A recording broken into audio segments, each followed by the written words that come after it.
All right. Hello there, and welcome to Plugging Along, a stream dedicated to LOTRO plugins. Last time on Plugging Along, we tried to finish up working on the Festival Buddy plugin with all the Farmers Faire additions and tweaks, and got through almost everything on the to-do list. Today, I'd like to switch back to the MinstrelBuff plugin. Before Farmers Faire came around, I was in the middle of things there, and I'd like the changes that I was working on to be stable and complete before the big changes coming for Minstrels arrive. As always, feel free to jump into chat with your thoughts and questions. And in the meantime, let's go ahead and share some windows. There's an active question in chat from Mark asking about burglars. If I remember correctly, for burglars, hasn't played for years. Back then, there were no dynamic tabs. In stealth mode, for instance, having different skill bar than for non-stealth mode. The way on a war mount, you get a different set of skill bars, for instance. And Telerion thinks that is true for everyone except Bjornings. Bjornings do get their primary bar swapped when they switch between bear form and humanoid form. It's a great question if anyone else has them, but since I almost exclusively play Minstrels nowadays, it's a very difficult question for me to answer. So thanks for stepping in there, Telerian. Okay, anything else going on in chat? No. Cool, thank you. All right. So here we are at the top of Ostgalad, a special tower named Minas Glorloth. I'm quite fond of it. It's pretty cool to look down on all the vendors down there, and if you don't accidentally run forward, everything's good. So we'll see. Okay, so where were we? As always, I will forget everything I ever did if I don't have some way to keep track. Oh, okay. Oh, Agartha points out in chat, before I get going on coding, if Agartha recalls correctly, World of Warcraft rogues had an auto skill bar swap, as did druids, for instance, in cap form. And it's been like 15 years, or maybe 10 years, since I've done any World of Warcrafting, but I do vaguely remember that. I played a priest over on World of Warcraft, which is kind of as minstrelly as you can get. So it was one of those things where I would have seen it very rarely. Neat. Okay, cool. That being said, it is possible for plugins to detect some things, possibly also that you are in stealth form, and a plugin could show you a skill bar based on whether you are stealth or not.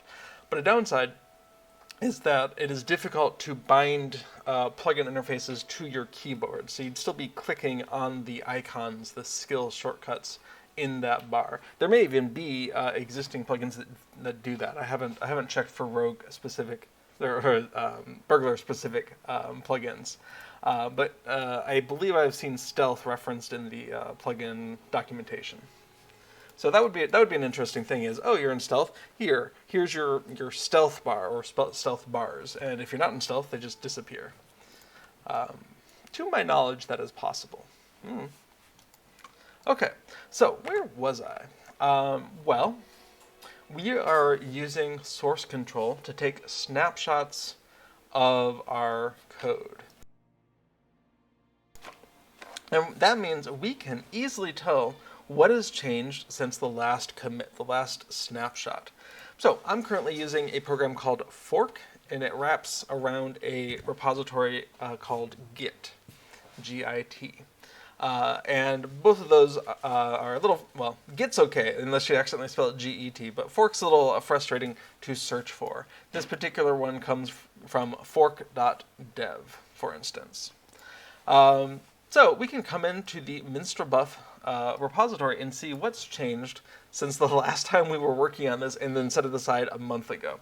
This is a very convenient way to kind of refresh our brains of what was going on here.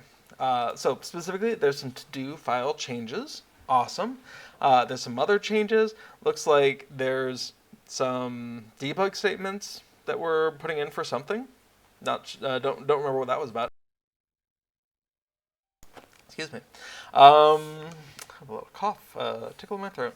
Looks like there are some other debug statements that are getting commented out. Cool. And this is show debug options equals true is just a convenient flag to have as a developer that you then just don't ship it. And so none of the debug options show up to someone unless they opt into it. Okay. So what do we have on the to-do file? Sometimes it's a little hard for me to look at them with the inline differences here. Sometimes I'll just pop open a third-party program, Beyond Compare. Okay, so we've removed some thoughts. Presumably that was something we finished. Awesome. We've also added a new thing, make the main window scalable, question mark. Interesting idea. All right, these little blue lines are just white space changes, that is spaces or tabs or other non-printing characters. Don't have to worry about that. I was playing along one day and the window didn't resize when I thought it should. So that's maybe something to check to see if it's still working. And just a reminder that the algorithm that we're doing in place of the old one, not yet complete. Awesome, and some more white space changes. If you're using a tool like this, you can even tell it to ignore the minor changes, the things that are just white space. And then we can just see the differences. Awesome. Well, I'm very happy with that to-do file. So let's go ahead and first commit that to-do file changes. And then we can use that to drive what else we're doing here. Okay, here's my source code. As I have been doing for the last several months, I'm using Visual Studio Code with the extension LOTRO API put together by community member Lunar Water. Thanks so much, Lunar Water. It's great. And that, of course, uses the Lua extension to give us that good IntelliSense and code highlighting and all of that fun stuff. All right, so we need to find our to-do file.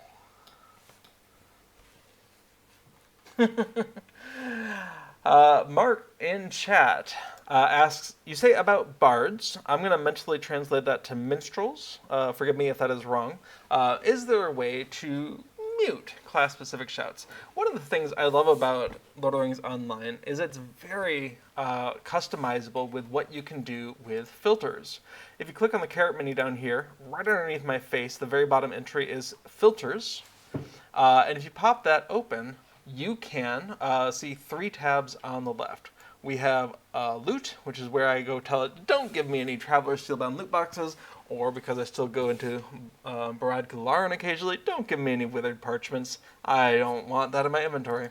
Never. You can also filter out quests. For me, this has been a little spotty in that you can tell it don't show the quest and it might still show up on the radar. I haven't tried it in a few years. Nowadays, I just try to do all the quests that I can and mentally screen out the rest.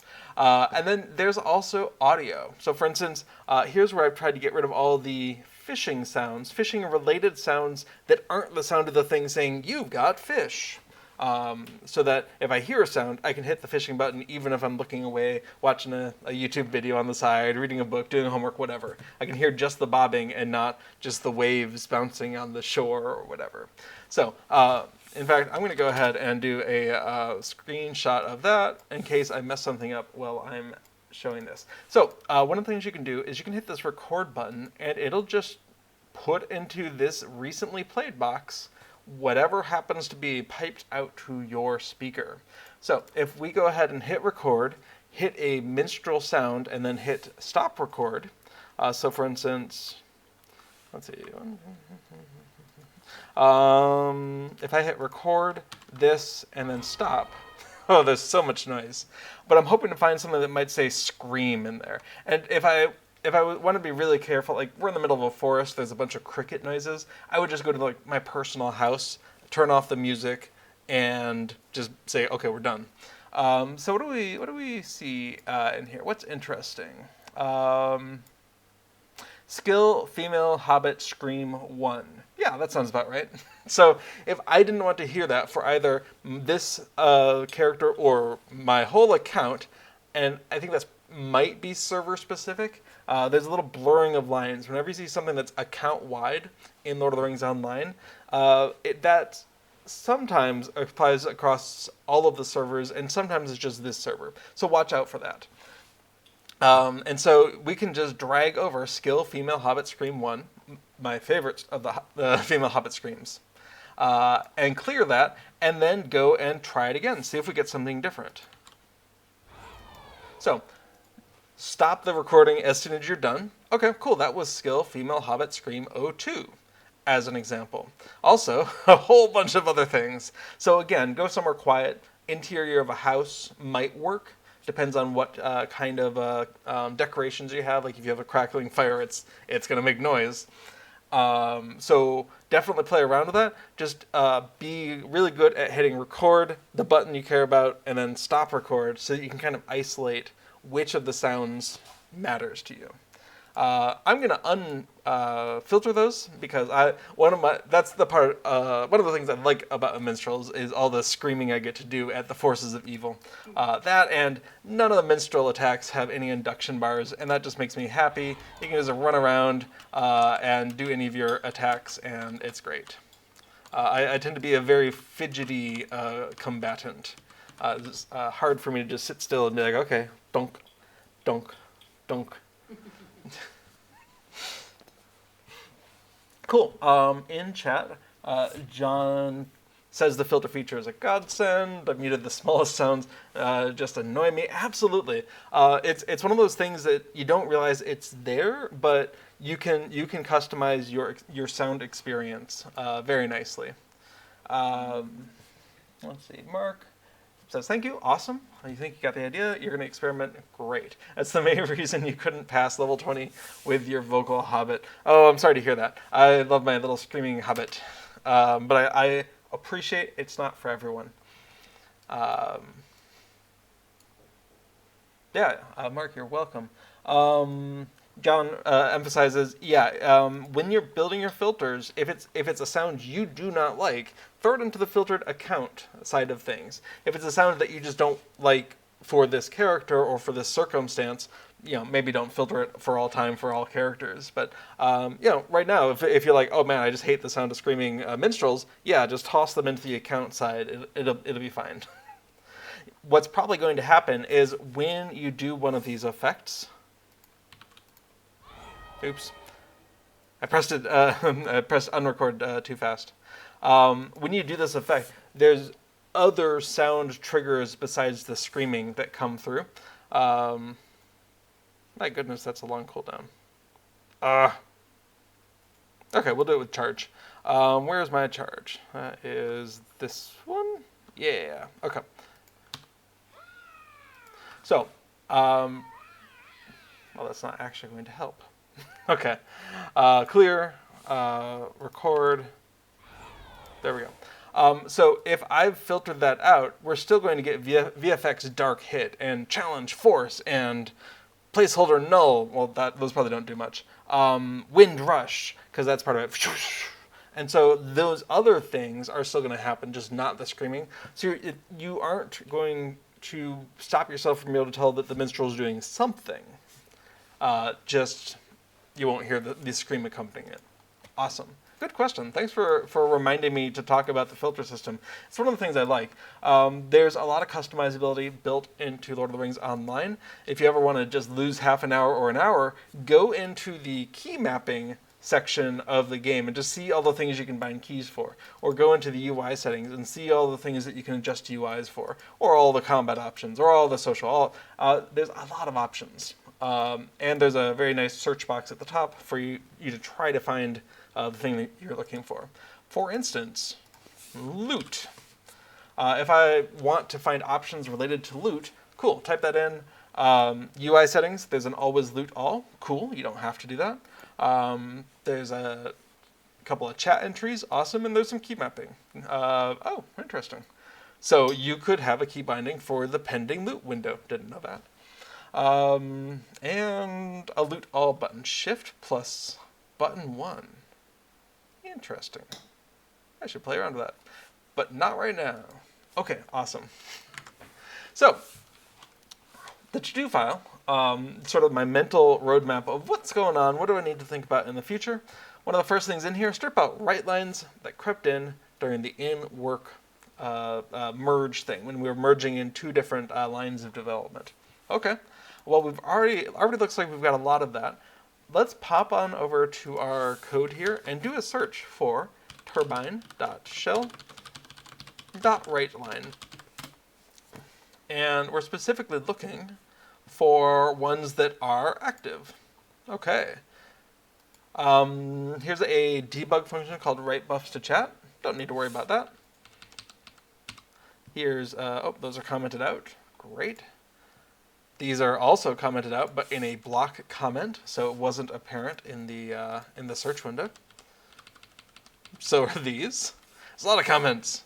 Awesome. We also have, okay, when someone does the /mb, we want to print stuff out. Awesome.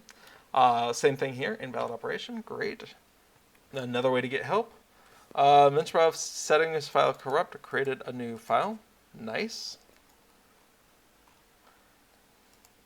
Great. So none of the things that write out to chat shouldn't be there. Awesome. So the other thing that we can look at is what of these lines that are here do we want to commit? And I think the answer is probably not very many of them. Maybe I'm not ready to get rid of them because I don't remember where we were in our work process, but I don't think any of them are going to need to be committed, except this one actually commenting out a debug statement that was left in accidentally. Don't like that. And, oh, same thing here. Debug accidentally, accidentally, accidentally. Okay, so. But do I want to delete them or remove them?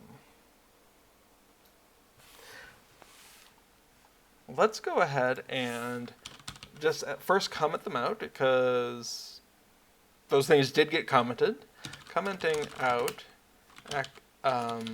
debug statements that were accidentally committed. Cool. We can change our mind on that and just delete them later. So we're going to go ahead and commit part of buff window, all of main, whatever it was, main window. All of main.lua. Okay, and here we are, just these other ones. And we've got our options. Awesome. Okay, well, to have a clean working space, committing some commented out debug statements. We're going to go ahead and commit these and probably come back later and strip them out once we're happy. Cool. Okay. And we can see there's 8 unpushed out sets of changes. Oops. Let's go ahead and get those off of my computer. So if my computer dies, I don't lose those. They're now in the cloud. Awesome. Okay. So we have what's essentially a clean working directory. Awesome. And we have some to-do items, which I've accidentally minimized. That's not going to help. Okay, so we're going to go ahead and close some of those windows that opened up when we did that search. So I'm going to move this write lines down in priority. For me, it's just a top-down thing. Go back and delete excessive debug statements that were committed, whatever time it is right now. And that'll help me find that commit. Okay. So a thing that I think was a really interesting question was the idea of scalability. Now, the Lord of the Rings online game client can theoretically be played on resolutions higher than 1K. I'm doing 1920 by 1080 right now, 1K, but there's some people who are trying on 2K or 4K monitors. And I hear it looks really nice, except a lot of the UI elements do not know how to scale in that way. And so you get lots of really tiny text and lots of really beautiful Mirkwood, and then you can't read the quest text or something. And so people are becoming more aware of the idea of having a UI that scales. And that's going to go for plugins as well. Mark in chat asks if 21 to 9 is supported. I don't know. I don't know what this is capable of. Like I said, I'm running on 1K monitors, and it definitely looks very nice to me on here. But whatever it does support, this part of the plugin, for instance, is only ever going to take up this many pixels. Not actually sure how many that is. Let's go ahead and take a quick little snapshot and fire up, oh, why not, MS Paint. And we can see that's roughly 160 pixels.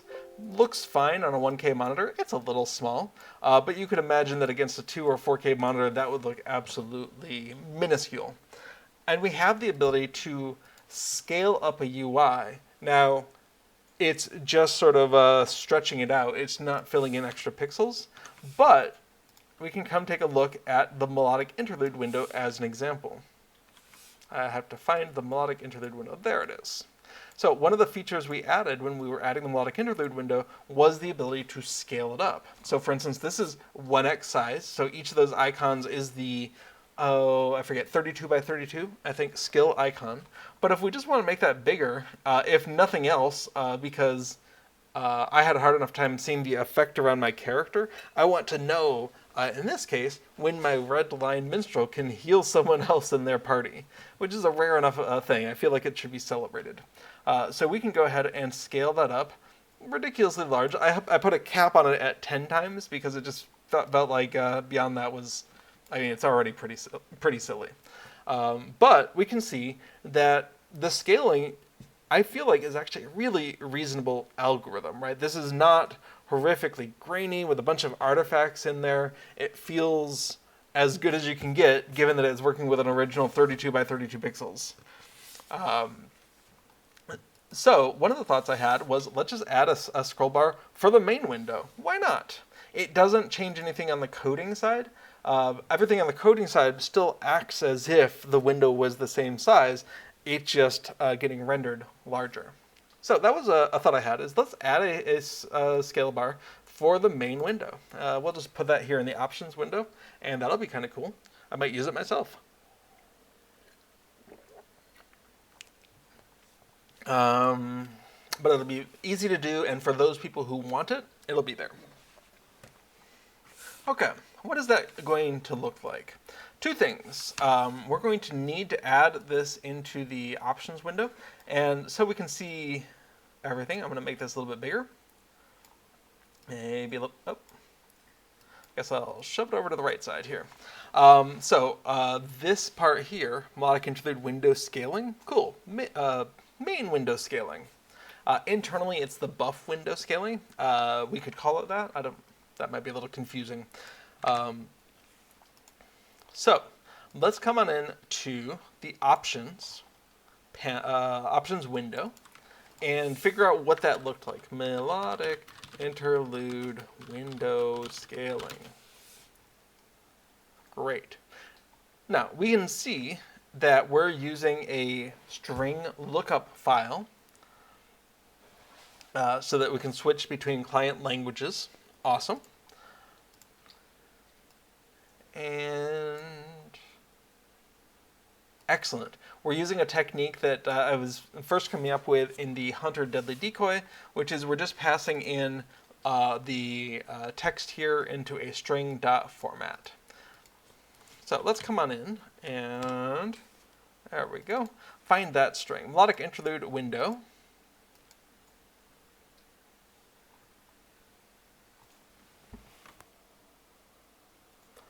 That's the German. No wonder I was confused. Let's come on into the English version of that. Melodic interlude window. Melodic interlude window, scaling, and then it takes the number. We don't have to do it that way. It's just a way to do it. Formatting strings is a way to do this kind of formatting of a decimal number to just a single decimal place, which is what we want. But you don't have to combine it with your language strings. We can have the language string cut off after the colon space and do the formatting separate from that. But it was a way to kind of combine the two. Okay, so that's what's going on here. We're going to want to go ahead and duplicate both the scaling scroll bar label and the scroll bar itself, which is this next one right here.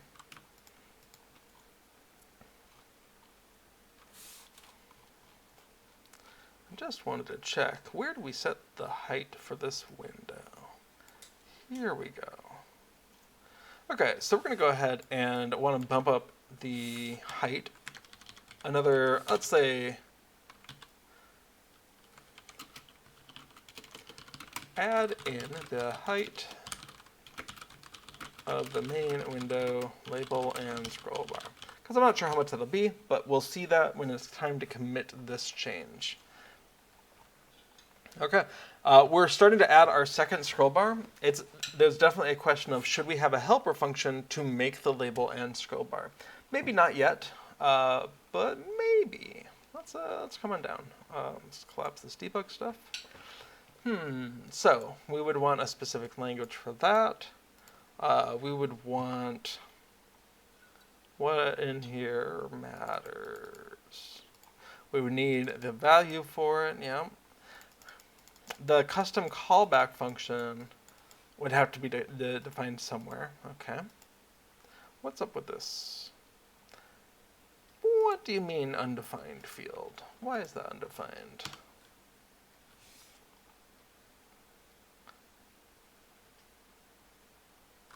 Well, it certainly works. Have to look into that. Okay. So we know the height here. We've got about 10. Oh, we're accounting for 30 and another 15, another 45. So we'll go ahead and just bump this up to 600. Since we have that information. Okay. Do I put the scaling all together? I think that makes sense. Let's go ahead and do that. In which case, we're going to go ahead and paste it in here. And then we'll label for the buff window. And buff just, we're going to go ahead and call it main window. It's called buff window in the code. But that's an internal naming convention. Okay, so we want to go ahead and replace the name of this. So scale, oh, I named it very generically, didn't I? Let's go ahead and fix that. So that was scaling scroll bar. We do want to make that melodic interlude scaling scroll bar label. It's a bit silly. And here we wanted to make it main scaling scroll bar. Okay. Then we have, again, scaling scroll bar, not the most specific of names. And we're going to make that melodic interlude scaling scroll bar. Going to want to do that on the one that's actually melodic interlude, though.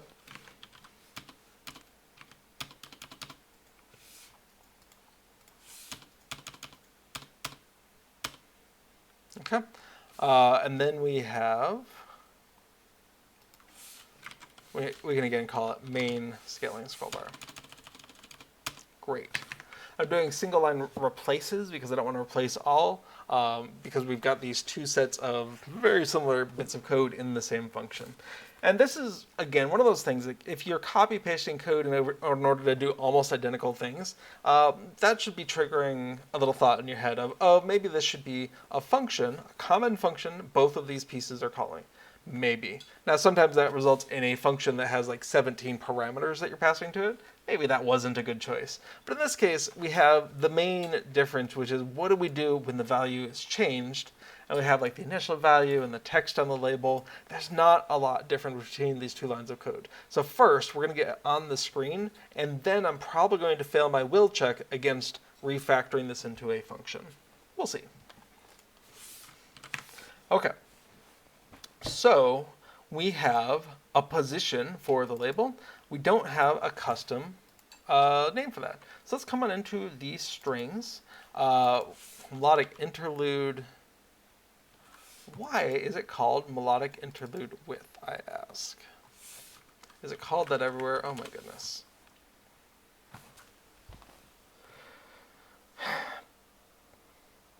Why did I do that? I think that was a mistake. But since it exists that way in the options, it exists that way in the options. So anyone who's using the plugin is already using that verbiage. That makes me sad. Okay, main window scale. Hang on a sec. Maybe it's stored as a width. Let's see. If we were to go ahead and, oh, it's on the other screen. I'm going to go into my plugin data and open that up. How is this stored? Is this just a raw number? Melodic interlude width. It is not. Oh, yeah. Okay. It is. Boy, sure glad I documented how this works. Okay. So the melodic interlude width. If we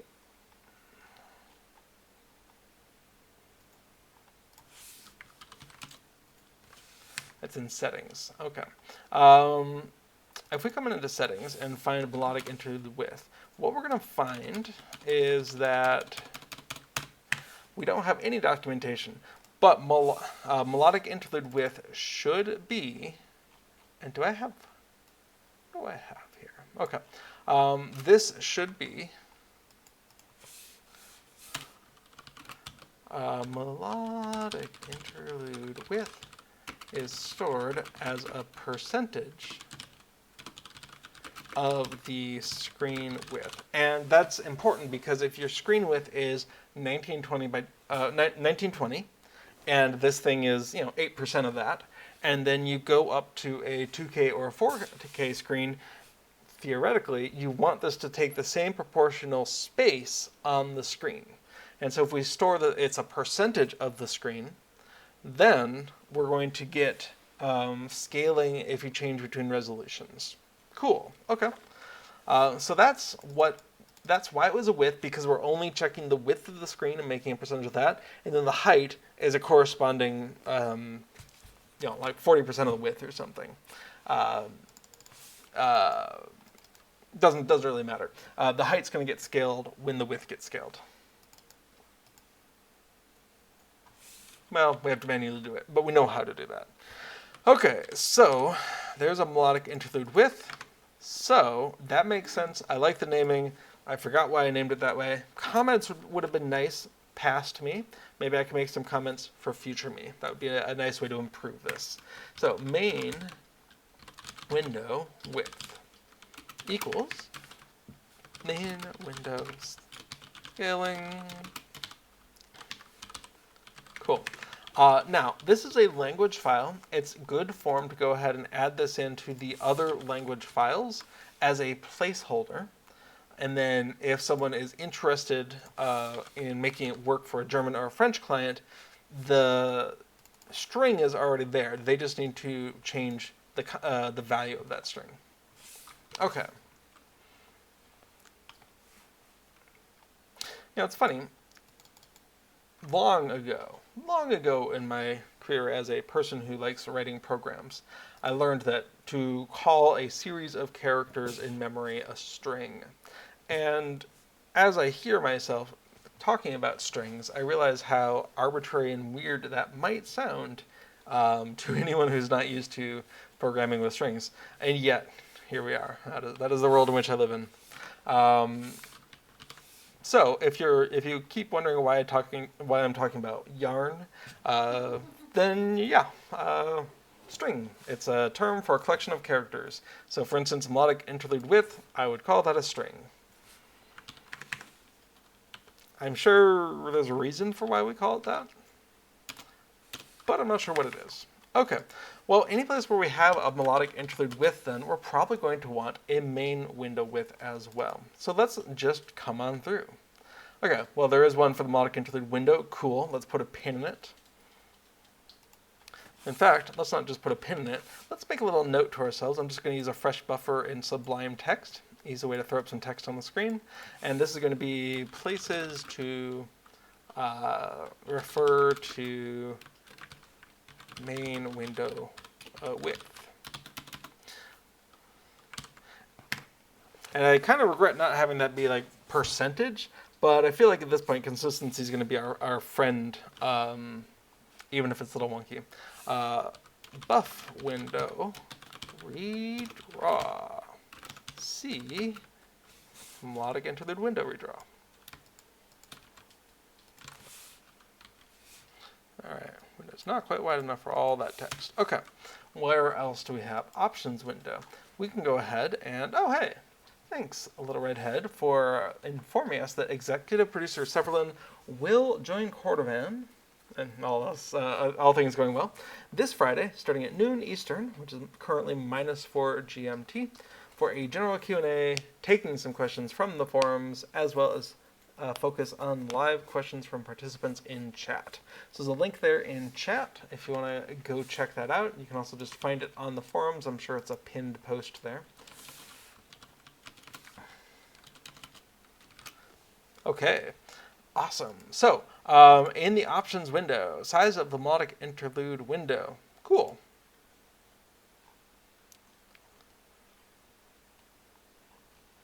Where are we? Place controls. Ah, okay.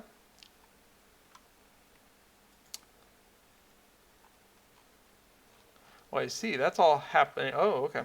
That would have all been good stuff to duplicate for what we're working on here. Cool. Size of the melodic interlude window. Cool.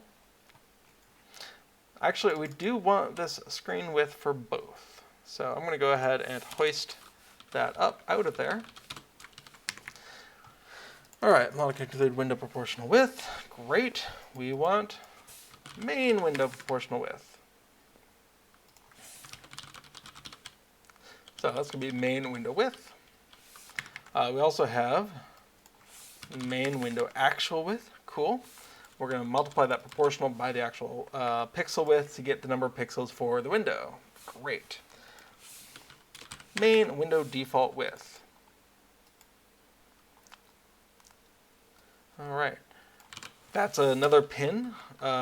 We need a buff window get default width. Okay. Buff window get default width. All right. Main window scaled width. That's going to be the main window actual width divided by the main window default width. Great. And again, there's a lot of copy pasting here happening. And again, I'm probably going to fail to resist the urge to extract this out into a separate function.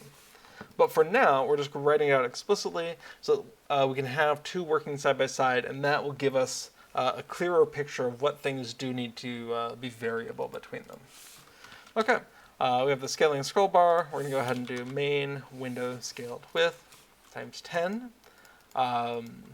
And again, we do have some comments here. Thank you, past me. The scroll bar is being set between 5 and 100, but we're using that to represent 0.5 to a tenth of 100, which is 10. Okay. Label for the main window scroll bar. Great. Main ba ba ba ba. So we're going to need a main window width. And we want that main window scaled width there. Okay. So we also need the scroll bar, the thing that we're dragging around. We also need to not call it male scaling scroll bar. That's just ridiculous. We want to call it main scroll bar. Okay. Main.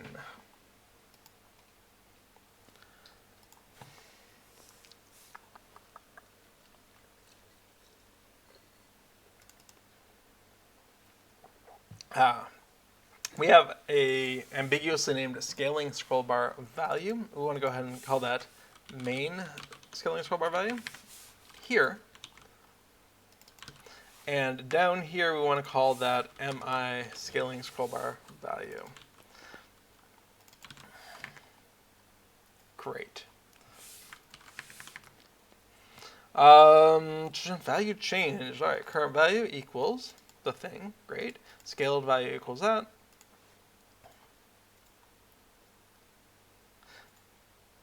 All right, we're going to set the text.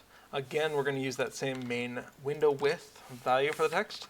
Formatting the value. Great. We're re-getting a screen width. Does that make sense? We're getting it each time.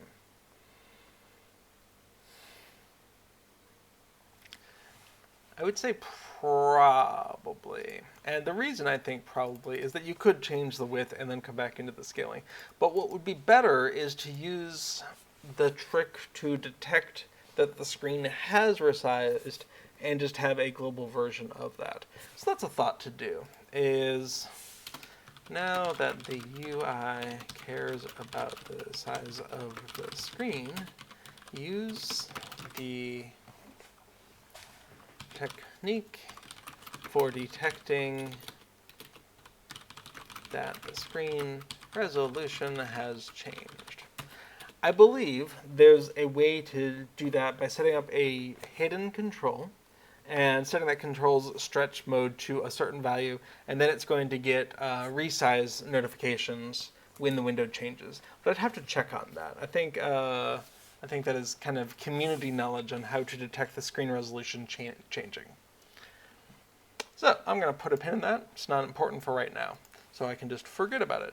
All right, we've got an actual width. Great. Again, we've got a melodic interlude here. We need that to be buff window. Get default width. Great.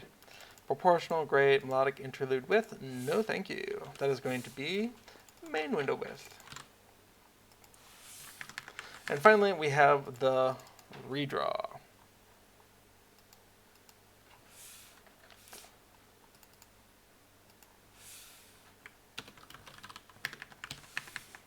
But I don't actually know if MB main has that. So let's come on in. MB main equals a MinstrelBuff main. Great. MinstrelBuff main.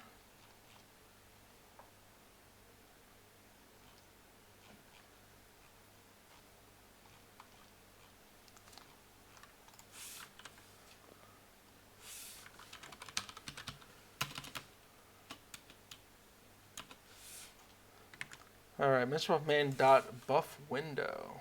Great. It is called that. Awesome.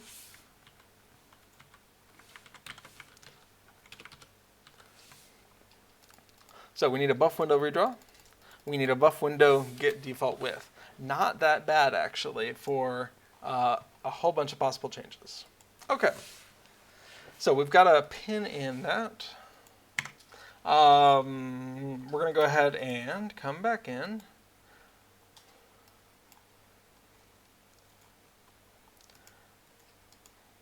I think we're good with the options window. Yeah, let's come into settings. All right, we have melodic interlude width, great. Main window width is also stored as a percentage of the screen width, great. Self set default if missing is a helper function. We're gonna come on in here, main window width, and all right, we want to mimic what's going on here. Except, again, we don't want to use melodic interlude window. We want to use buff window. Get default width, and great.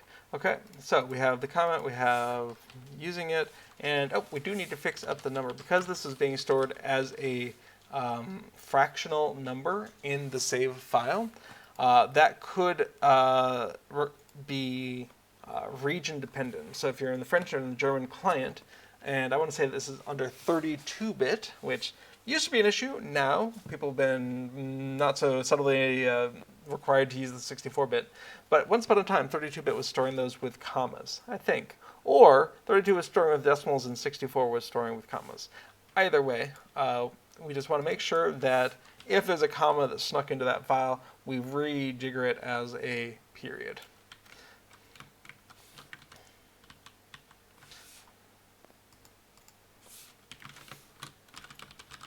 Okay, so that's our main window width getting fixed up there. Great, and we're done with settings. So we've also got that strings. We've got a couple of ASCII backups here. I'll go ahead and put it in those, though I believe those are automatically generated from a script that I made. We'll just go ahead and make sure it's there. All right, so every place where melodic interlude width existed, we now also have a main window width. So it's adding a feature that you already have a version of and you just need to tweak a little bit. So much easier than making it from scratch. Oh, cannot express how much better this is. Okay, so we're going to go ahead and address these two outstanding issues. We need to go into Buff window and add this helper function. And it's going to look a lot like the melodic interlude version. So let's find that. It's the get default width. Great. Whoops. Find that.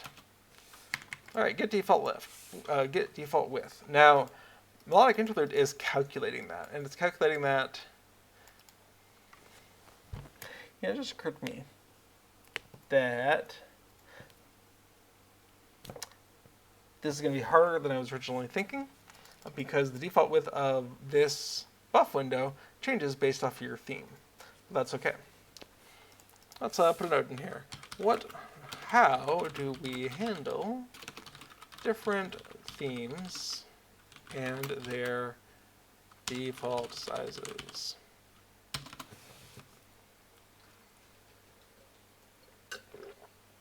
Well, maybe it's not a problem. If we find all those references to get default width, they are, where do we have that? We have the function itself. In the constructor, we use it, so that's how big it's getting. Get default width.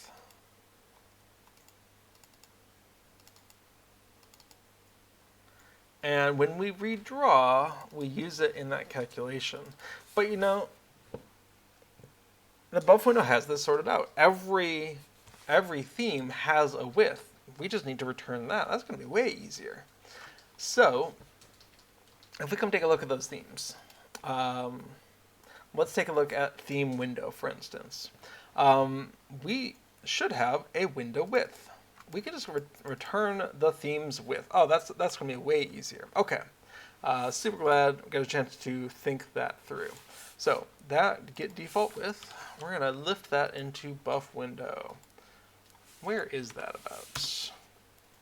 That's right after the constructor, it looks like. That's a good place for it.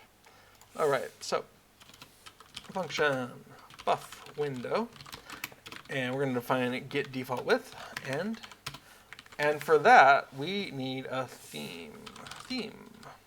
All right, so there's a way to do self.settings.get theme. Great. Local theme equals that. If theme equals nil, then let's just play it safe. If theme does equal nil, let's just return that default of 300. I wonder if I can return theme window window width end. Okay, so if for some reason we don't have a theme selected, use the default theme. Great. In fact, let's not even hardcode theme window. Let's return theme list 1 dot window width. Great.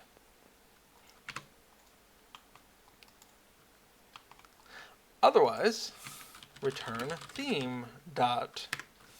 This is a get theme. Now I'm always really curious about the idea of function annotations. So if we come into settings get that's why it's not. Okay, then I'm going to ignore the lack of annotation and then return theme dot window width. There we go. So that's our default width, is whatever the width of the theme that we're currently running is. Done. Maybe. We'll see how that works.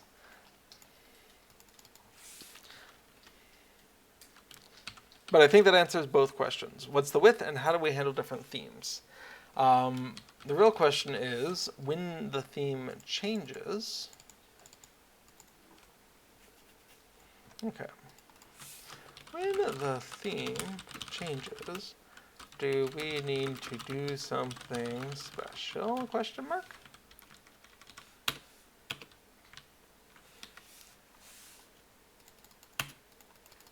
Okay, now we need that redraw function. There might already be a function called redraw. Sure don't see one. But it doesn't have to be called redraw. What are we trying to do here? Melodic interlude redraw. Let's go ahead and find all those references to it.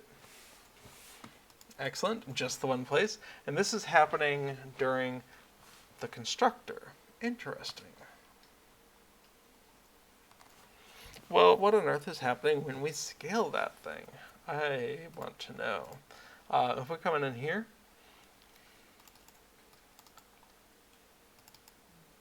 oh, I see. Because this is not linked up properly in the IntelliSense, it doesn't recognize that we're also calling redraw here. Perfect. Okay. So we want to go ahead and hoist this function that looks pretty specific to the fascinating. Okay.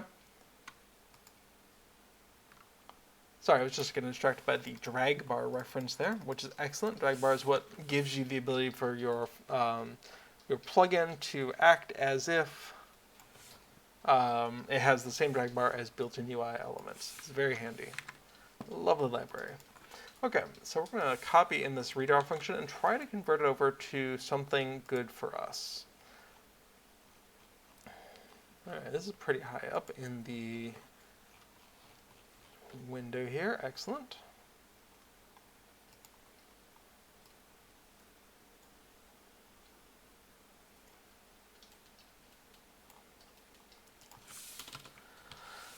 Okay, so we're going to start by calling this buff window redraw, and maybe a lot of it's still the same. Display width, cool. Turbine UI display width, that looks great. Default width, here's where we're going to use that buff window get default width. Great.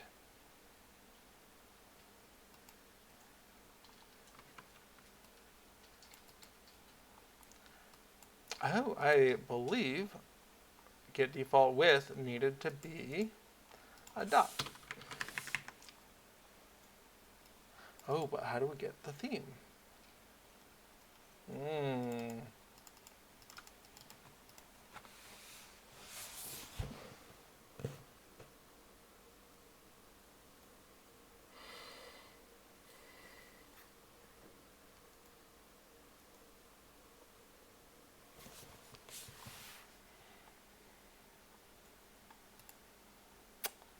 That is a question.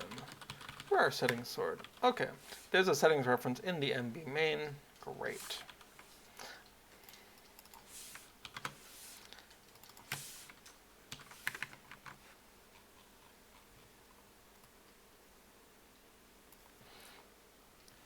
Okay, we'll call that a good enough way to work around that particular problem. Okay, so we have buff window.get default width. Great. Stretch window width. That, oh, we need to change melodic interlude to main window. Great. Default height up. We don't have a get default height function yet. Now, what did we do over here? We had a fixed height. Fascinating.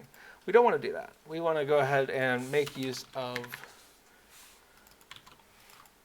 the themes value for that. But fortunately, we do have the themes value for that. What on earth did I do there? Well, that's funny.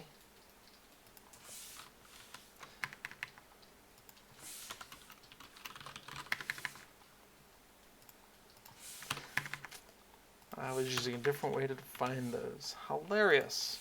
Okay, so same thing then.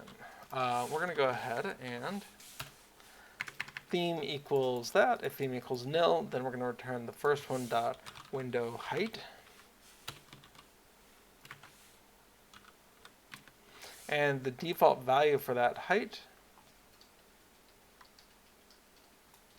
115, nice, okay. Otherwise we're returning the actual theme's width. That doesn't seem right at all. Height, okay. So, just searching for width, okay, all good. So we have that default height equals the default height, stretch window height. We have the width, the stretched width percentage. We can go ahead and do the math to say, okay, if the 300 was stretched up to 600, then the 115 should be stretched up to 230. Great. Stretch the image, make the rest bigger manually. Stretch the window. That's a terrible comment. Stretch the window. In fact, we should go fix that comment because it should be ashamed of itself. Stretch the window.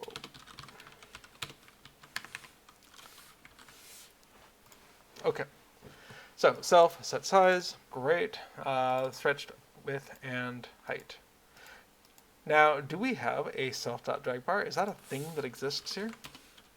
Yes. But what we don't have is a persistent one.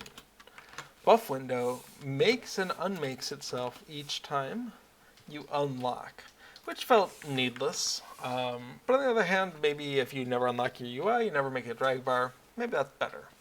So, not included windows just doing things a little bit differently, just for why nots. Okay, it's time to actually give this a try. We have our redraw function. We don't know what happens when the theme changes. Gonna have to look into that. But that's our notes are done. So let's come on into the game. It is still running here in the background. Thanks for not timing out on me, LOTRO. And we're gonna go ahead and reload. And awesome, we have an error message.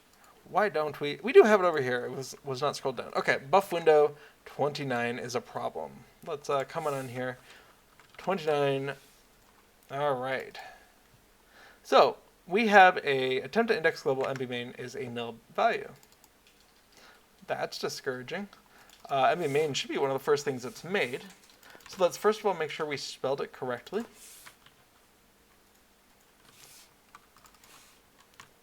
Oops, pasting that in, great. And then, since it looked like there wasn't a change, let's get a stack function. Let's figure out what's going on here. Sorry, I should say a stack trace. Now, this is something you can do. We're going to come on into the API documentation, and we're going to come into the turbine engine. And one of the engine methods is get call stack. Returns a string with a call stack. Awesome. So we want to go ahead and call that. What arguments does that take? Don't know. We're not going to pass any.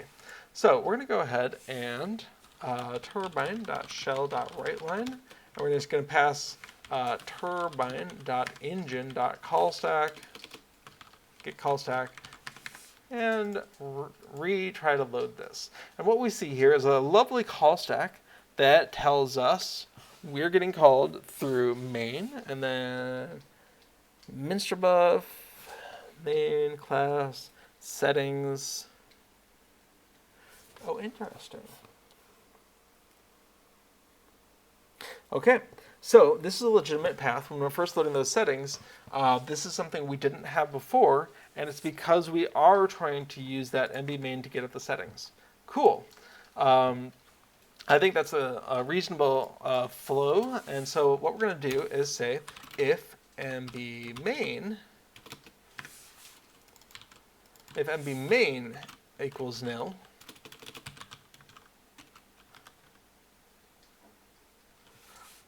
or nope, just that, then return. So actually, we're going to hoist this up. Local default width equals. I don't want to type that a bunch. Okay, then we have if that, then return default width. Great, and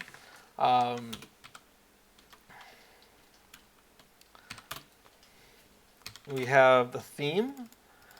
We could check for settings, but if MB main exists, settings is going to exist. So I feel okay not doing an all check there. But the theme, if that's equal to that, we have default width, and then finally we have the theme window width. Okay, and we just want to replicate those changes into the height. Same basic thing. So local default height equals, we're going to do theme list window height. Then we've got if mb main equals nil, then return default height, and then we've got the themes checking, and then we're good. All right, let's see what else we broke. Load everything. Attempt to index global theme list. Oh, that's so cool. Okay. Where on earth does theme list happen? If anywhere.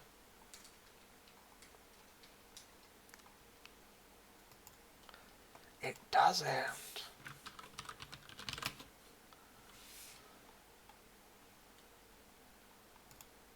Great. That's being imported in settings. Fun. Settings, I feel like maybe should that be hoisted up higher? All right, what do we have in settings? Themes, more themes, settings.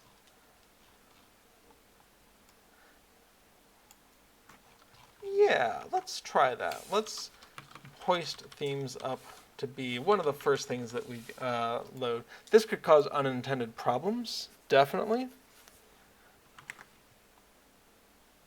Okay, that was not sufficient. So let's just try to address the issue that seems to be the problem. And import MinstrelBuff themes theme list. Great.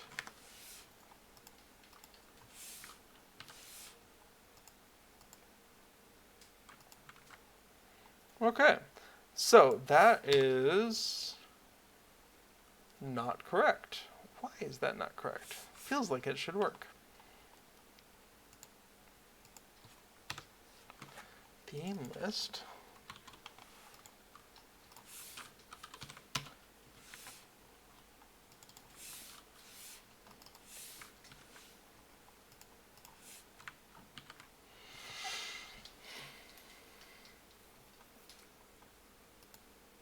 What a fascinating error.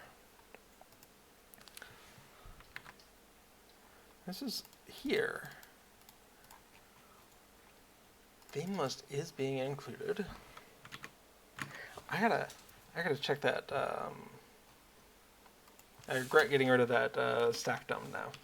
So turbine.shell.writeLine, and again that's a turbine.engine.get stack, get call stack.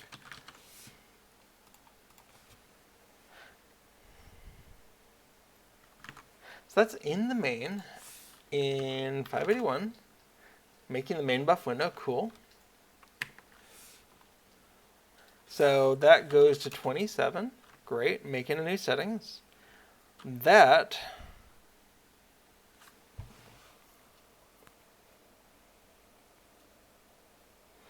is odd, because settings would have had to have been imported for us to hit there. Okay. But we pop on into settings. That's line 8.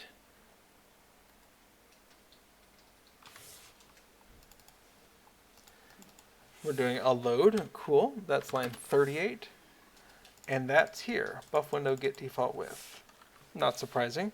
And that's when we pop on in and have that be wrong. Okay. Well, I didn't want to do this, but I'm done wasting time on that. So that is 300. Bam. And this is 115. Super easy. Don't know why we're not able to get that reference right now, but don't want to deal with that at the moment. So we do have a loading plugin. That's nice. And if we come into the options, we can see we have a main window scaling of 1.0. That's super cool.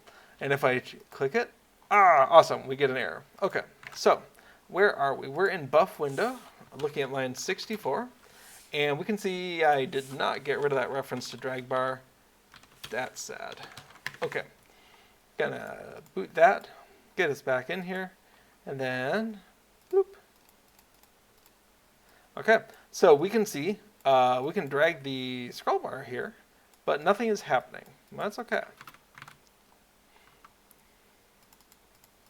So what's probably happening is the way buff window manages itself is with a level of indirection. I suspect we have a sub window. So in start, we get a self.window.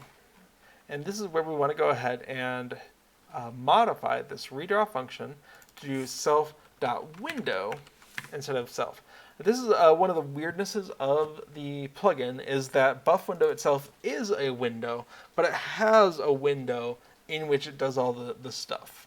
And so that's a confusion of purpose that in my head is going to get resolved one of these days. But for right now, it's just a thing. Okay, so coming back in. Well, that's delightful and I would say not correct.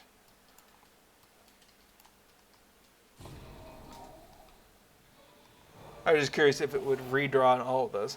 So that's wrong. I'm going to go out on a limb and say wrong. But, oh, it's kind of right. We are scaling the size. We didn't set the stretch mode. That's our problem.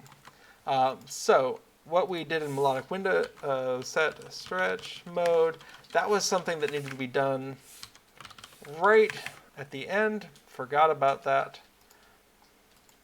And so right at the end of this function here where we have self.window,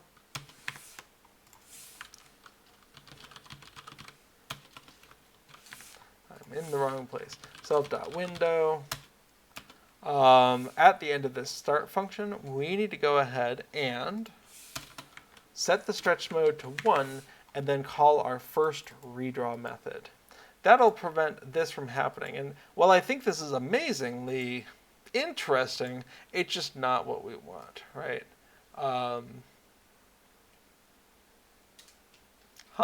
Yeah, that's great. Let's put this back at point 1, unload, reload. Great. So at this point, stretch mode is still not right. We're going to go ahead and come back on in. And double check, is set stretch mode being called anywhere else? No. Did we call it on self.window? No. Did we need to? Yes. Okay. Oh, that's so cool. Okay. Is this needlessly large on my monitor? Sure. Is this a reasonable thing to put in because of people who are playing at higher resolutions or just to protect ourselves against the eventual using of higher resolutions? Yeah, maybe. I think this kind of a stretch mode isn't what I would want to do if we had access to higher resolution icons, because we'd want to use, if you scale up from 32 to 64 and we have 64 icons, or if we have 128 icons, we'd want to intentionally swap those in and use all of their pixels instead. So I would want a different method if and when LOTRO has higher resolution skill icons available. But for now, I think this is actually really good. Like I said, I like the scaling algorithm that's being used here. I think it does a good job making, what do we have? Almost 100 pixel by 100 pixel out of 32 by 32. So yeah, you're going to get a little bit of blurriness, but it doesn't look choppy at all. So quite like that. And yes, I think times 10 is probably... Okay, buff window did not get updated there. We're going to want to do something about that. Oh, it's eating the wrong things. Okay, so cool. Let's come on in here. Drag bar width height isn't being updated in the buff window. Okay, so that's a note. Yeah, times 10 feels silly on my screen. Maybe it would make more sense on like a 4K monitor. So I'm not going to change it right now, but neat. Actually, this is surprisingly good for how much those icons are blown up, is what I would say. Okay, I'm gonna bring that back down to something more reasonable, like ×4. Okay, there we go. And let's start looking at the drag bar issue. What do we do in the melodic interlude to fix this?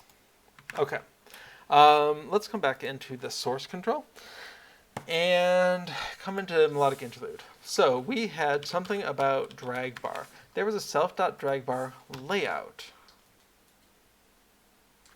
Okay, is that getting called here? Drag bar. Self.sizeChanged function equals that, but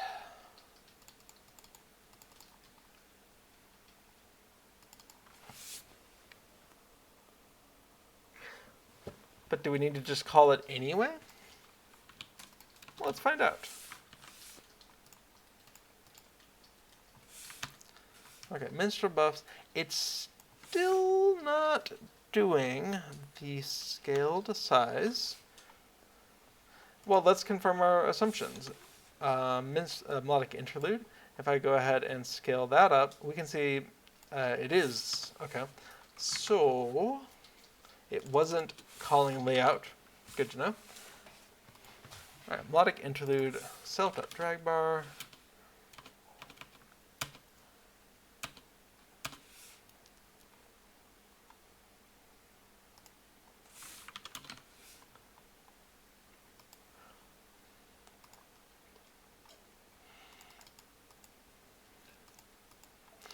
Well, self.sizeChanged, but we should probably do self.window.sizeChanged for that. Let's see about that.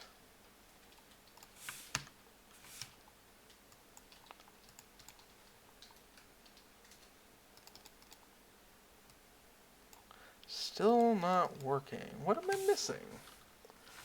That is... Oh, did I unload and reload? Maybe not. Maybe yes. Okay.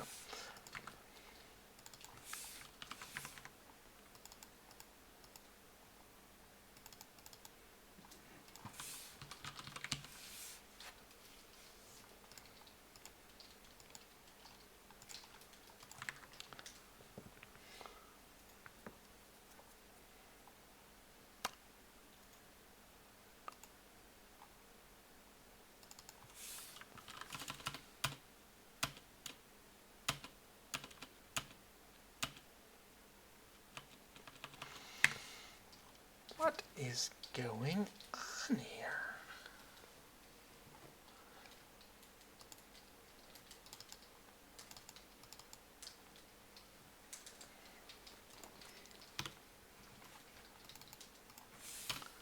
Okay, well, I don't know what's going on here, so when in doubt, I'm going to spit some stuff out to the console until I understand it. We're going to do a turbine.shell.writeLine, say that we're in drag bar layout. I guess I'm going to do this after I get some of this data. Drag bar layout, and that is width, height, X, and Y. Just spit out that information because I don't understand. Okay, so if we come in, it is getting called for the melodic interlude. It's not getting called for the main window. So that is our problem. Drag bar layout is not getting called correctly. Cool. Okay, so we're doing that. Where are we doing drag bar layout? We're doing it in a size change. The redraw function. Okay, so okay, I have hoisted myself with my own petard. Okay, so we have a self.dragbar that sometimes exists, and so what we want to do is sometimes call self.dragbar.layout. That is to say, if self.dragbar does not equal nil, then lay that out. No, that can't be right. I mean, it's not wrong, but it's incomplete because this is getting called layout on it when we first resize the thing. I mean, it's getting called now. Yes.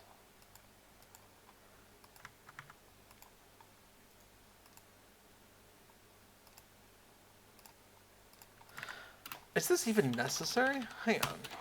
If we come into the melodic interlude window and we comment this out, is that actually going to stop this double call from happening? That would be cool. It does stop it from happening. That's neat. Where is my melodic interlude window?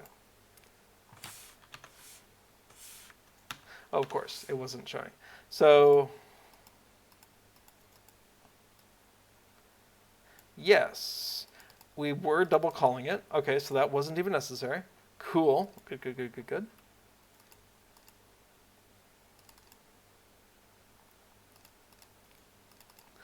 I am just befuddled as to what I've done weird or wrong. Cool that we found that double call bug, though. So, we know we're in the redraw. Cool. And if we do a melodic interlude scaling, we are getting different numbers. Yes. Cool. Oh, that's funny. It's out of sync. That's great. Okay, so we're getting the different numbers, yes. And here, we're not getting the different numbers. Okay. Yes. I had to do something about that. What did I do? Redraw. Self.stretch window height, self.stretch window width. Maybe I used those somewhere, like in the get size function. Okay, this is important. Override the default get size, so drag bar knows our scaled size. Yeah, let's comment that. Well, let's comment this one too. Scale the window based on the setting. Neat. Let's port these over to buff window. Okay, so we need a function for get size. We need a function for comment for redraw. And our get size should look something like this, because that works. All right, so we have a buff window, get size. If the stretched window width and height are not nil, then return them. Otherwise, return the base get size. Except,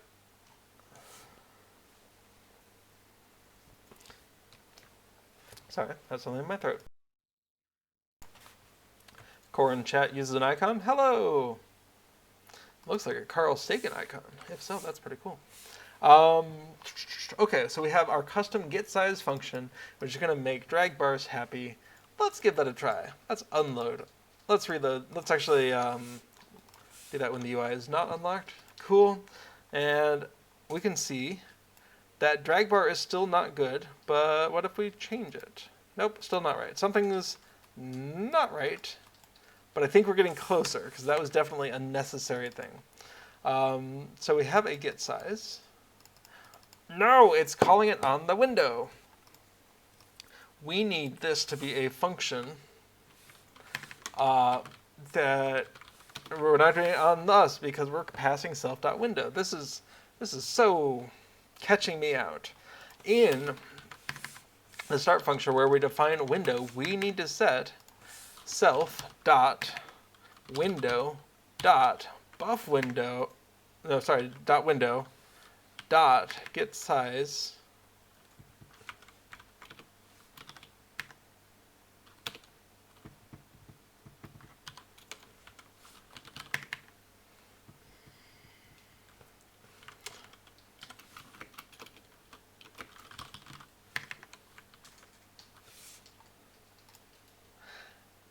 how do you define a member function in Lua? This seems plausible, but let's double check the internet.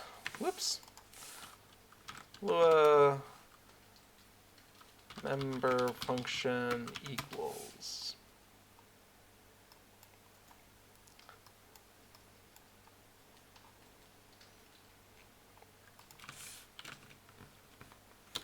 No, actually it's equals a function. Let's see if we can find a search on that. Probably not. Let's see if this questionnaire has what I want. Not sure it does. All right, we'll give this a try.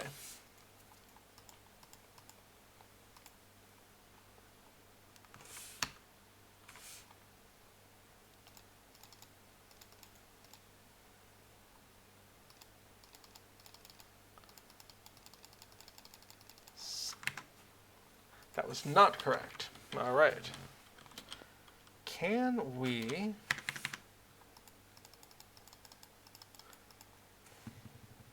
Well, if anyone with more Lua experience than I have is in the audience, let me know what I'm doing wrong here.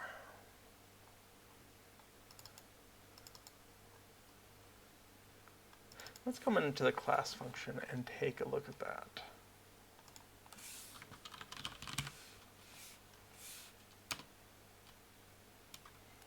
Function self. Function self. Function self. That looks plausible.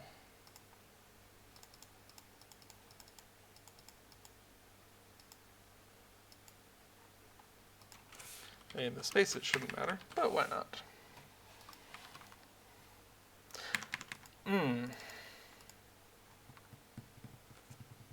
We already have a self is a problem, so let's fix that to S.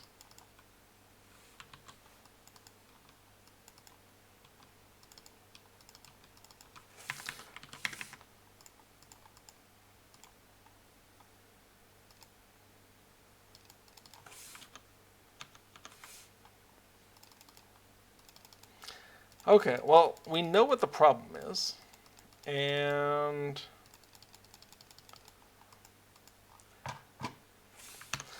really, that's half the battle. What's going on is my unfamiliarity of how to override this. But in the drag bar, when it is calling get size on the target, I guess the question is this getting called at all? Turbine.shell.writeLine self.window.getSize. Let's go ahead and at least confirm if we're even getting in there. I doubt we are.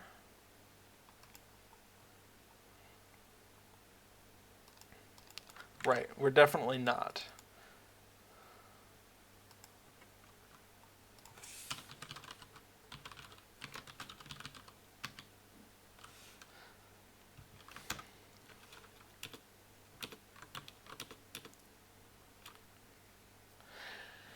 If I were willing to change the library, I would probably have drag bar first look for a function called get custom size or get stretch size or something.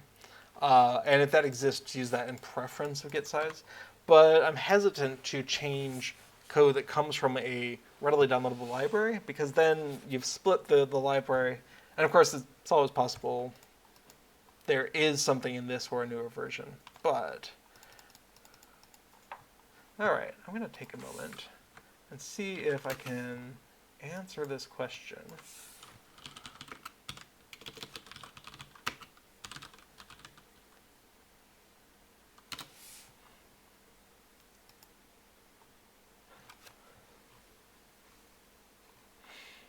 Since we're using a custom way to do sort of object inheritance here,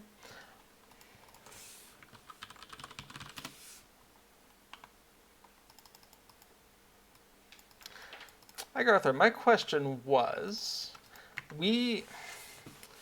buff window, for historical reasons that I haven't fixed yet, is a window, but it contains a self dot window that is the actual window in which we're doing things. And so the problem is drag bars is calling the get size function on the thing it's attached to, in this case self dot window. And I know the syntax for just overriding the function of our class, the melodic interlude window get size function, passes it off to turbine UI control get size. Cool. But because we're not defining self.window.getSize, and maybe this is the problem, maybe I want to hang that on the turbine.ui.window class. That sounds terrible. But that's what I was hoping to do, is take this window and override its getSize function with an inline function definition here. Because I assume I can't do something like function self.window.getSize. That just sounds crazy. Anyway, Egg Arthur, if you have ideas on that, I would welcome them. In the meantime, I think I'm ready to close that as a known bug.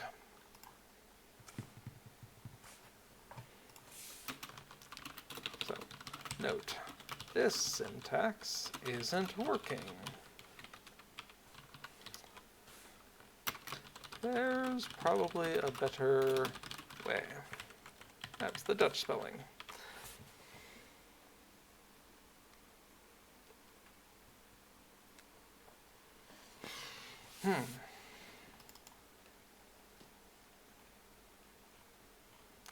Yeah, we even do a self.window.closed equals function sender args.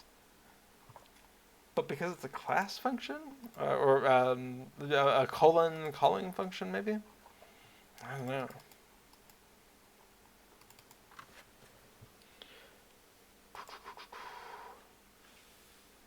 Okay.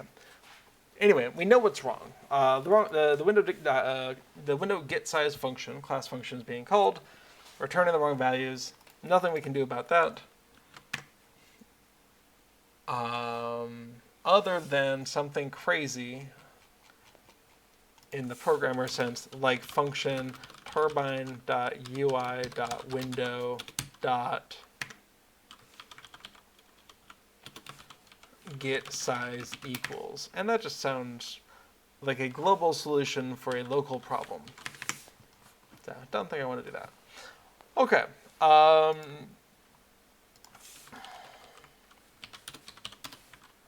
there's probably a better way. In the meantime, drag bar is stuck in original size until this nested window thing is taken care of. Speaking of, hey, to-do file, buff windows dot window property should be done away with. Instead, use self. Cool. All right, the other question we had was, what are the theme changes? Now, I'm going to go ahead and shrink this down to maybe 2 times, and then come on in to fixed and, oh, it just works? It just works? Oh my goodness. Well, that's super exciting if it just works.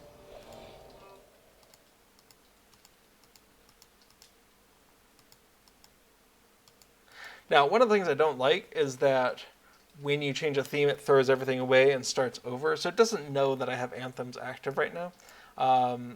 Maybe it could know, but it does not. And so that would be a thing that I would like to change, is what graphic is loaded in the background doesn't really have anything to do with what our current state is.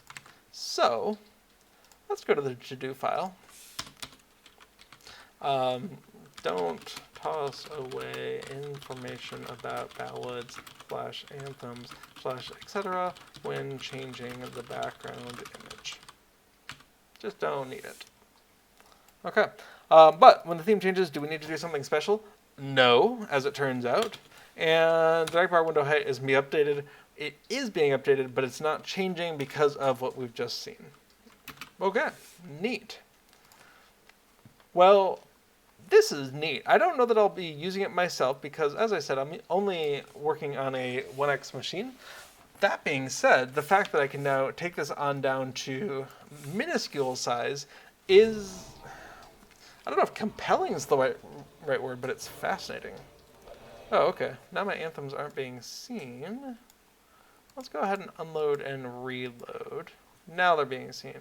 That's funny.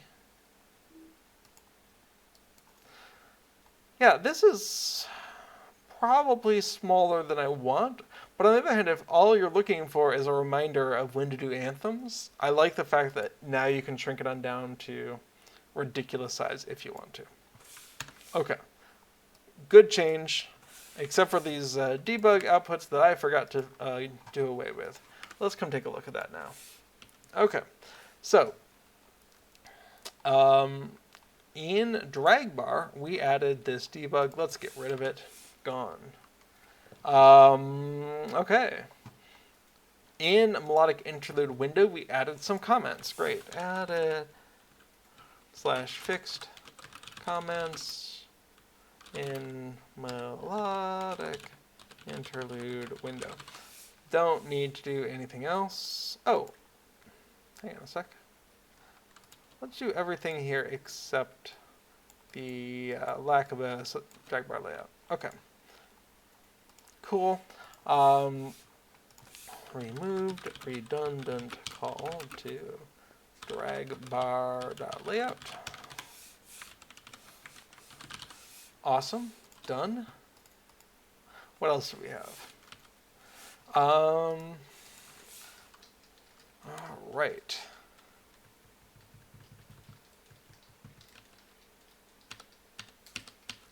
That's all part of the scaling. This looks like all the scaling. Great. We can actually separate this out as renamed options variables to support more scaling interfaces. Awesome. We're going to go ahead and stage this and this. Okay. That's all we need. And then in the buff window, what do we have here? The theme list thing didn't actually work. Getting rid of it. We've got our default width, default height. Great. We've got a redraw function. This is a bug fix. We're going to go ahead and stage that. I think it's bug fixed.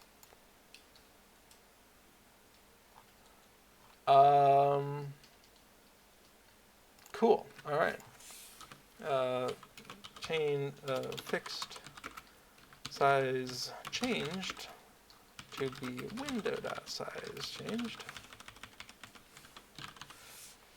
I think that's fixed. It's no worse than it was. And to-do file changes. Now, in the to-do file, we were talking about making the window scalable. Done.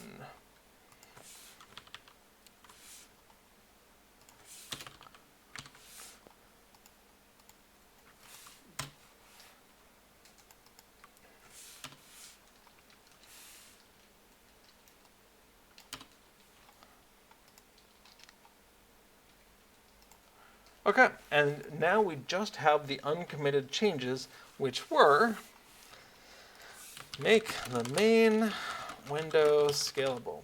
Now, funny thing is, if you had a multi-window plugin and you wanted to make each of the windows scalable, then you're doing that same work that we've just done for each of your windows. So if you have 5 windows, each of those windows, maybe you want them to support different scaling resolutions, which means you need to do all of this for all of them. This feels a little excessive. I think we could probably extract ourselves out a turbine.ui window that is scalable. So we could have our scalable window, if this doesn't already exist, that maybe does a lot of that work for us. Not sure, but definitely worth thinking about. In the meantime, make the window scalable. Done. All of this looks good. Options window. Everything but the show debug options. So we're going to go ahead and commit that, unstage that little bit. But the rest of this was good. We have settings and strings and strings and strings and strings and strings. Bam! Oh, that's nice.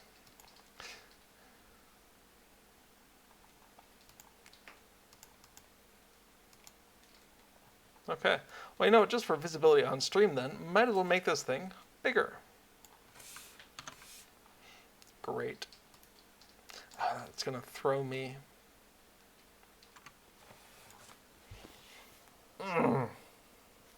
Like I said, it's easily solvable in one of two ways. Modify the drag bar library, or stop using a window containing a window, which is the more correct option to do. There's lots of Minstrel changes that are in the pipeline on Bullroarer and coming their way towards the standard servers, live servers, all servers. And when that happens, it's quite possible MinstrelBuffs will need more of a rework than just a few tweaks. We'll see.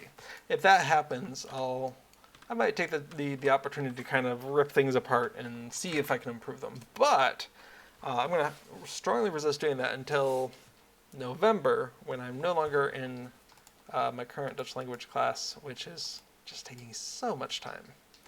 All right, let's come on into our to-do file and see what else we can do. So, I'm not worried about the screen resolution changing detection right now. So we're going to move that lower in the priority. Baz points out into chat, anthems will be able to be combined. Now, I'm not sure what you mean by that. I did see that anthems are going to have starting with 25-second cooldown between when you can do one anthem and another anthem, but that you can still have multiple anthems active if you have extended the duration of the anthem longer than 30 seconds. So I did play around with that just for like a minute on Bullroarer before I ran out of time.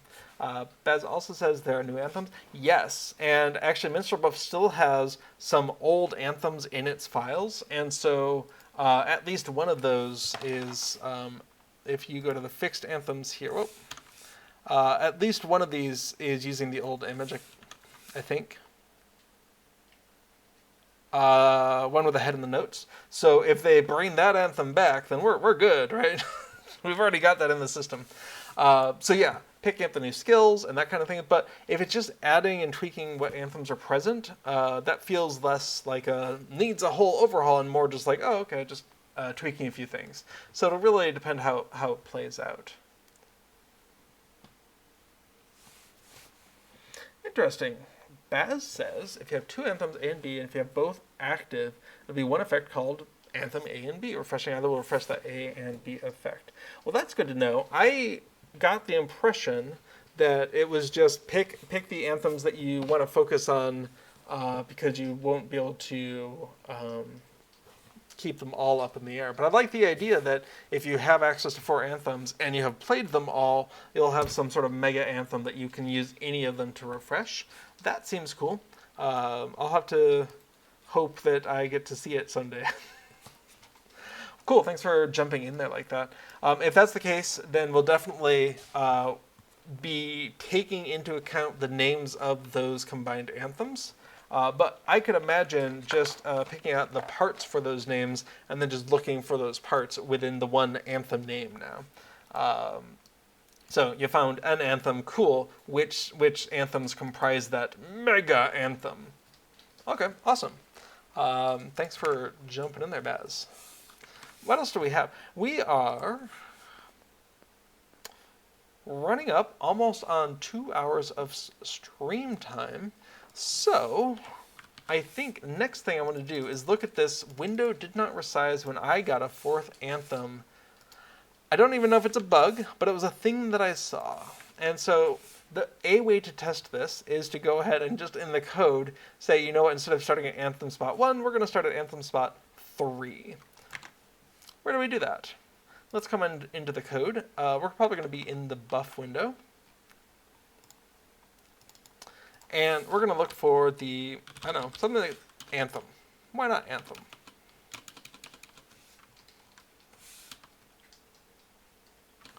Maybe add anthem? No. Anthem added. There we go. Okay. Next, local position to insert equals next anthem place. Great.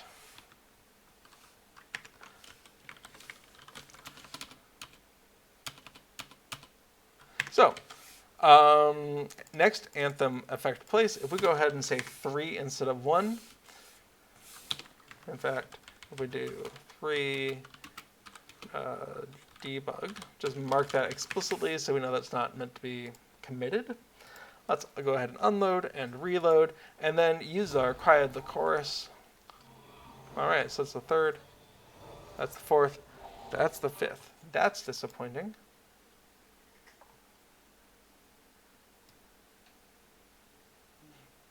Why is it different?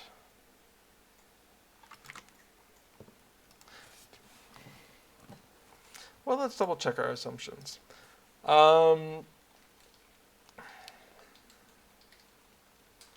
Just checking our branches here.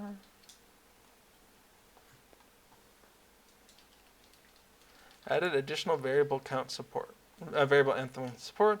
Great, that got merged into here. That got merged into here. Okay, it should be here. But when I merged those in, maybe I messed something up. That says there will also be the Tale of Tales effect that will tear up when doing anthems, which could be a nice addition to this plugin. Absolutely agree. This should be your one-stop shop for minstrel statusing.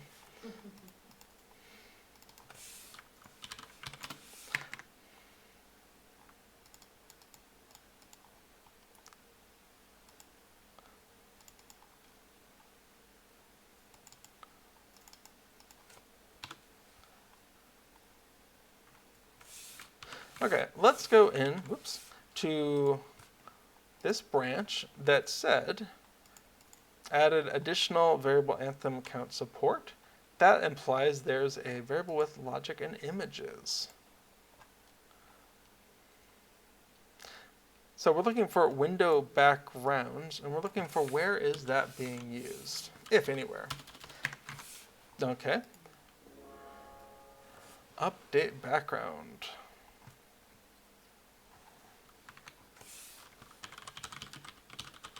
All right. Does theme support extra anthems? Great.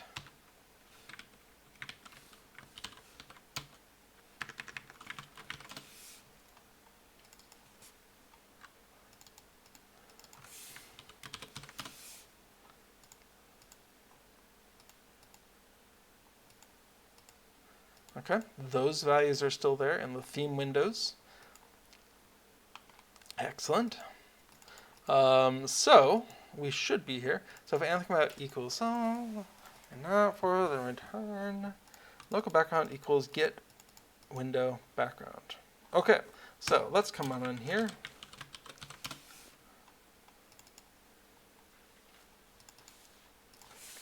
And do a window turbine.shell.writeLine, and we are doing settings, get window background. Pickup. Anthem count. And let's double check that we're actually in the place that does the thing. We are not. Fantastic.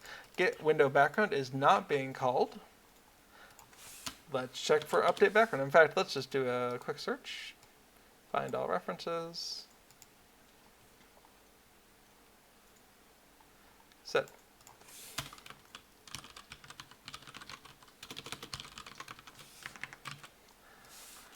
Let's figure out what we are missing.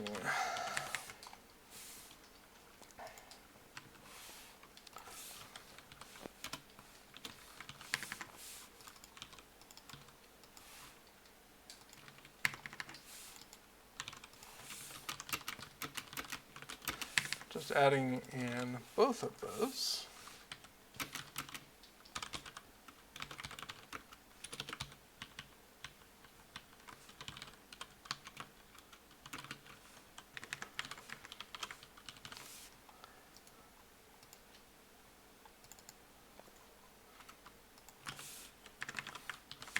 Okay. We got a few extra debug statements in here.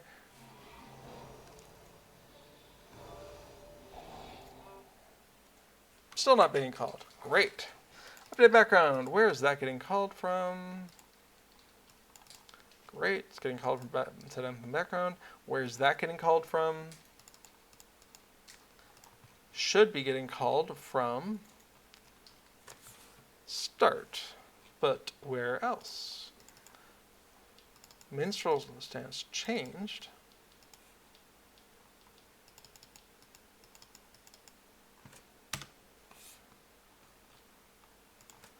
fun.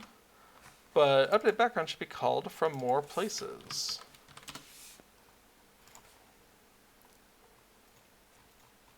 Should be getting called from refresh effect display. Yes, but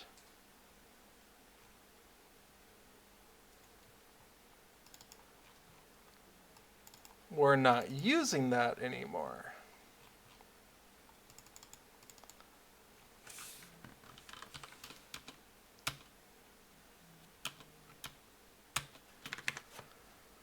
Where else would it be called from?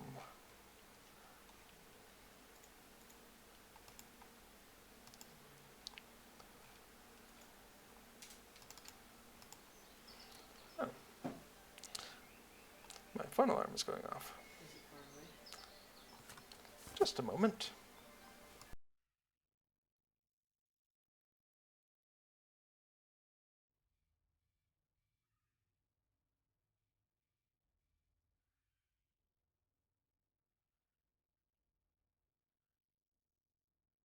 Okay, so that's exciting. Apparently my phone wants me to know it is 9:45. All right, so what was going on? We had an update background function, and it was being redundantly called by these refresh effect display calls, which got commented out at some point, rightfully so, when we incorporated the new logic. But among other things in this old function, this update background check got dropped, which is really sad. So we want to go ahead and call update background from the anthems added and removed. So anthem added, cool. All right, so position to insert. We want to go ahead and say update background.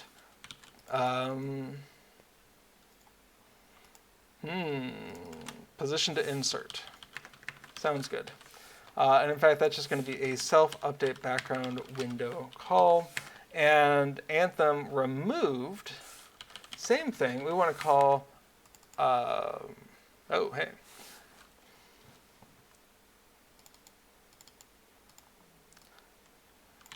Next anthem place. In fact, yeah, let's be consistent here. And an update background. Cool. Anthem count. We have an anthem count. Should we be using that instead?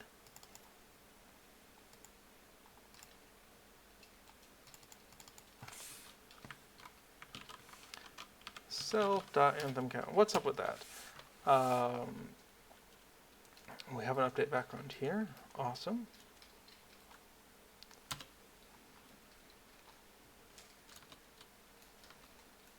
Anthem count equals 3. Huh. I don't feel like that's being used correctly.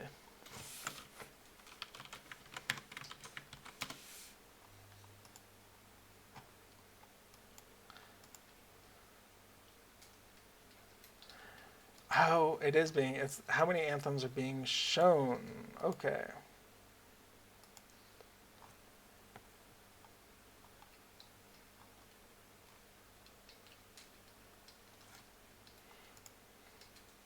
Okay, so yeah, we don't want that. We want to say how many are we actually using.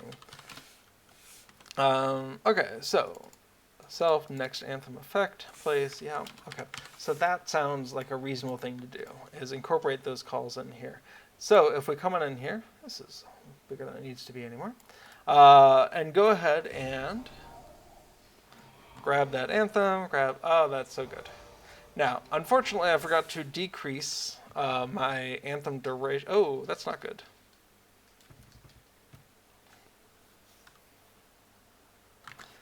Okay, so anthem added should have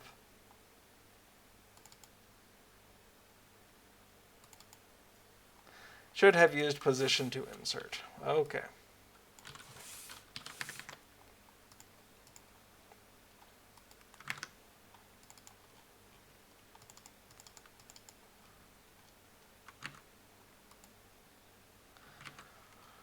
buff window should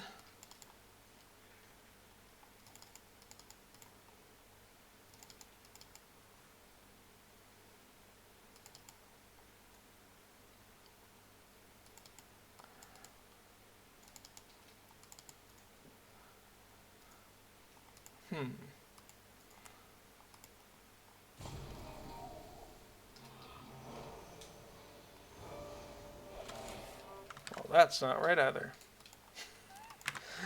Guess grasping at straws isn't the right thing to do. Update background, position to insert.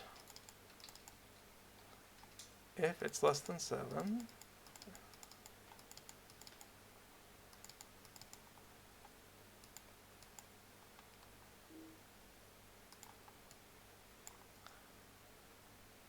Alright, I definitely need to decrease the amount of time that my anthems are active by removing my legendary items. And that'll bring it down to 1 minute at least. Okay.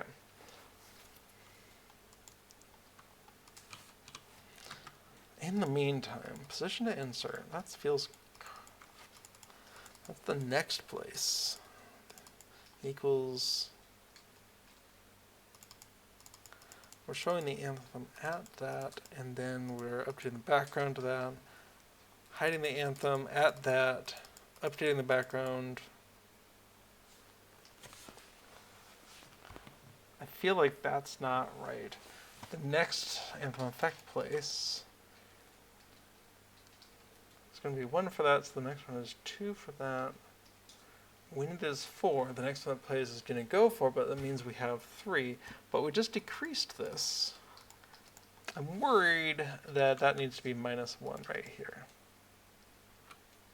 Oh, also, 60. No, duration.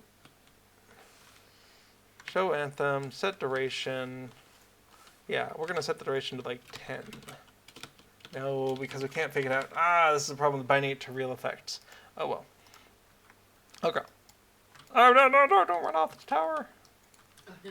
I'm there with you. I want to take you somewhere. Okay, so we saw the things expiring, and that was good.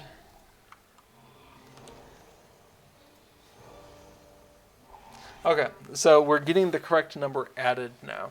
Awesome.